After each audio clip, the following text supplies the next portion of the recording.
kawanan termulapar seperti Freddy Damanik, Ed Darmawan, Sylvester Matatina, Senpai Arianto.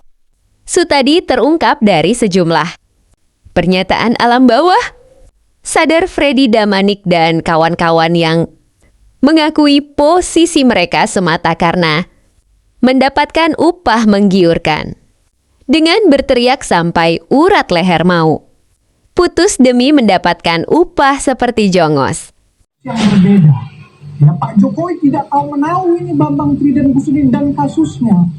Jadi, tolong jangan dibangun narasi.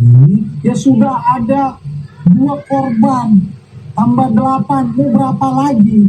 Inilah narasi-narasi menyesatkan yang sampai kapanpun kami akan lawan.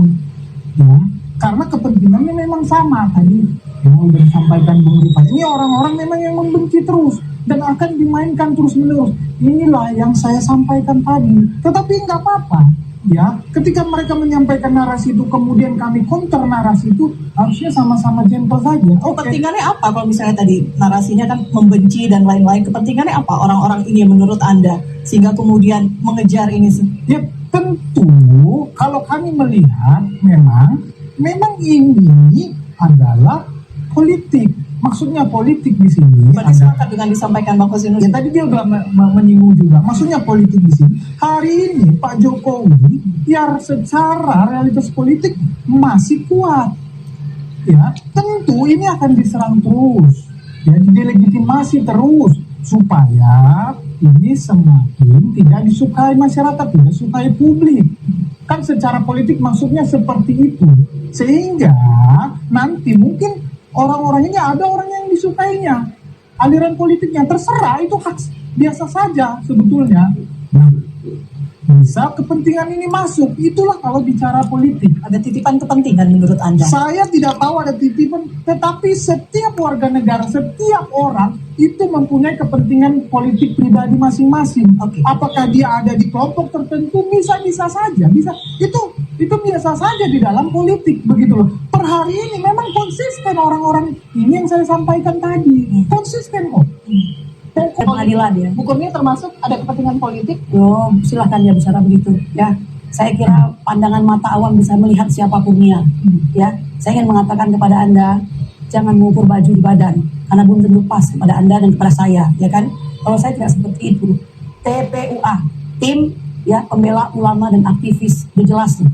Kami tahu betul tanggung jawaban kami adalah kepada Allah Subhanahu wa taala. Saya bisa lantang mengatakan demi Allah saya tidak dibayar. Mengapa? Karena memang tidak dibayar. Jadi ketika Pak Jokowi mengatakan ada orang besar di belakangnya itu, saya ingin tertawa. Mohon maaf Mbak, kalau seandainya perjuangan ini ya dilandasi dengan tidak keimanan sudah lama bubar Mbak. Bayangkan hampir 10 tahun ini berjuang. Ya, ada orang yang dikriminalisasi kami maju, ada orang yang dizolimi kami maju, ya, aktivis-aktivis yang ditangkap dengan tidak menggunakan due process of law kami maju. Jadi apakah kami dibayar? Tidak ada. Jadi jangan mengukur baju di badan. Kalau Anda mungkin, mohon maaf, Anda hari ini bukannya mendapatkan semacam katakanlah manfaat dari pembelaan tersebut. Kalau kami tidak ada, silakan cek, ya. Mohon maaf. Jangan terlalu sering seperti itu. Saya nih Mbak Elvira, karena permasalahan ini dicap sebagai HTI. Mohon maaf, mungkin kekurangan pengetahuan saya. HTI itu apa aja saya tidak pernah mendalami.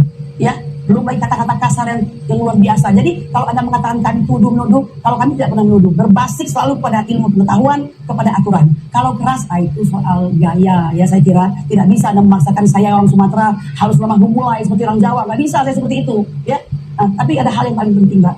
Saya ingin mengatakan begini. Percepatan reformasi polisi Republik Indonesia Kepres nomor 122/P 2025 itu digaungkan oleh Bapak Prabowo Subianto dengan menetapkan 10 anggota pada tanggal 7 November 2025 dan hari itulah kami ditetapkan sebagai tersangka. 8 angka, tentu kami tidak mau berprasangka dengan Pak Prabowo, kita kan suka dengan angka 8. Jangan sampai sama-samakan, jangan-jangan 8 orang karena sukaan. Kami tidak mau percaya itu dan kami tahu Pak Prabowo insya Allah, walaupun saya ya periode ini tidak mendukung beliau, ya. Dan mohon maaf, saya sampaikan karena ya tentu pasangannya memang tidak bukan yang kami harapkan gitu ya. Jadi, tapi kami tahu ketika dia maju, Indonesia harus memimpin dan kami tidak ada masalah dengan itu semua. Jadi kami tahu betul mana yang harus kami bela, mana yang harus kami kritisi. Pertanyaannya adalah jangan Anda mendahulukan penghukuman dibanding dengan pembuktian. Buktikan dulu, baru kalau ada mens rea, hukum orang tersebut. Nggak masalah. Saya tahu betul sebagai pengacara bahwa resiko saya adalah kaki saya satu di penjara. Ya, apalagi TPU, Anda belum pernah merasakan kan menjadi seorang aktivis seperti itu. Saya sudah merasakan, Bung. Ya, saya katakan pada hari ini, kenapa? Besok Anda tersangka. Tidak mengapa. Demi Indonesia. Ya,